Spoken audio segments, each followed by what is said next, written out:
بسم اللہ الرحمن الرحیم۔ السلام علیکم پیارے بچوں، کیسے ہیں آپ سب؟ بہت خوش ہیں نا کہ قرآن مجید کو ہم اپنی زبان میں سمجھ رہے ہیں۔ الحمدللہ۔ آج ہم تیسرے پارے سے اللہ تعالیٰ کی باتیں جانیں گے۔ آپ کو پتہ ہے کہ سورہ بقرہ قرآن مجید کی سب سے لمبی سورت ہے۔ یہ پہلے پارے سے شروع ہوئی اور اب یہ تیسرے پارے میں آ کے ختم ہوگی۔ اب یہاں پر اللہ تعالیٰ نے ایک طاقتور اور بہت زیادہ علم والے بادشاہ حضرت طالوت کا ذکر فرمایا ہے۔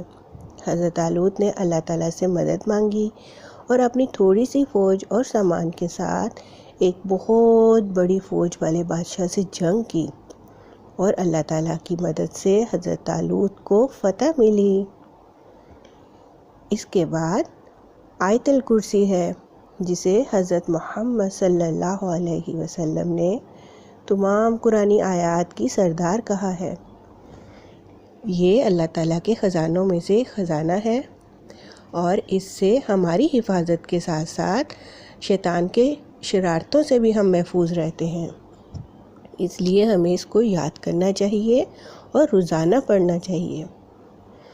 اگلی آیت میں اللہ تعالیٰ بتا رہے ہیں کہ اللہ تعالیٰ نیک بندوں کے دوست ہیں اور وہ ان لوگوں کو اچھے کاموں کی توفیق دیتے ہیں، اور جو لوگ برے کام کرتے ہیں تو شیطان ان کا ساتھی بن جاتا ہے، پھر ان کو زیادہ اور زیادہ برے کام سکھاتا ہے۔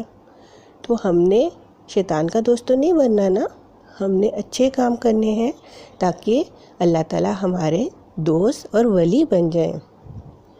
اب سورہ بقرہ ختم ہو رہی ہے اور یہاں پر اللہ تعالیٰ ہمیں دوبارہ دعا سکھا رہے ہیں۔ اللہ تعالیٰ ہمیں بار بار دعائیں سکھائیں گے کہ ہم نے اللہ تعالیٰ سے ایسے ایسے مانگنا ہے۔ تو یہاں پر اللہ تعالیٰ کیا کہہ رہے ہیں کہ ہم نے کیسے دعا کرنی ہے کہ اے اللہ تعالیٰ، اگر ہم سے جو غلط کام ہو جاتے ہیں اس پہ ہمیں معاف فرما دے اور ہماری مدد فرما۔ ٹھیک، اب یہ سورہ بقرہ کے بعد اب آل عمران شروع ہوگی۔ ٹھیک ہے، آل عمران کا کیا مطلب ہے؟ حضرت عمران کی اولاد۔ اس سورت کے شروع میں بھی قرآن مجید کے بارے میں بتایا گیا کہ یہ سچی کتاب ہے اور یہ غلط اور صحیح باتوں کو الگ الگ کرتی ہے۔ ٹھیک ہے، یہ جو کتاب قرآن مجید ہے یہ ہم سب کو سیدھے راستے کی طرف ہدایت دیتی ہے، اور ایمان والے لوگ کیا کرتے ہیں؟ وہ قرآن مجید پر پورا ایمان لے کے آتے ہیں، اس کی باتیں مانتے ہیں اور جاننے کی کوشش کرتے ہیں کہ اللہ تعالیٰ نے ہمیں کیا کیا بتایا، کیا کیا حکم دیے، پھر اس کے مطابق ہم کام کریں، اچھے والے کام کریں جو جس سے اللہ تعالیٰ خوش ہو جائیں۔ اس کے بعد حضرت مریم علیہ السلام، حضرت زکریا علیہ السلام، حضرت یحییٰ علیہ السلام اور حضرت عیسیٰ علیہ السلام کا ذکر کیا گیا۔ ٹھیک ہے، یہ سارے اللہ تعالیٰ کے پیغمبر رسول تھے، اور حضرت مریم علیہ السلام یہ حضرت عیسیٰ علیہ السلام کی والدہ تھیں۔ پھر اس پارے کے آخر میں بتایا کہ اللہ تعالیٰ نے سارے نبیوں سے وعدہ لیا تھا کہ اگر آپ کی موجودگی میں آخری رسول حضرت محمد صلی اللہ علیہ وسلم آ جائیں تو ان پر ایمان لانا اور ان کا ساتھ دینا۔ تو تمام انبیاء نے، تمام رسولوں نے وعدہ کیا تھا کہ ہم ایسا کریں گے، اور اب جو لوگ بھی ان انبیاء کو ماننے والے ہیں ان پر لازم ہے کہ وہ بھی اپنے نبیوں کے کیے ہوئے وعدے کے مطابق حضرت محمد صلی اللہ علیہ وسلم پر ایمان لائیں۔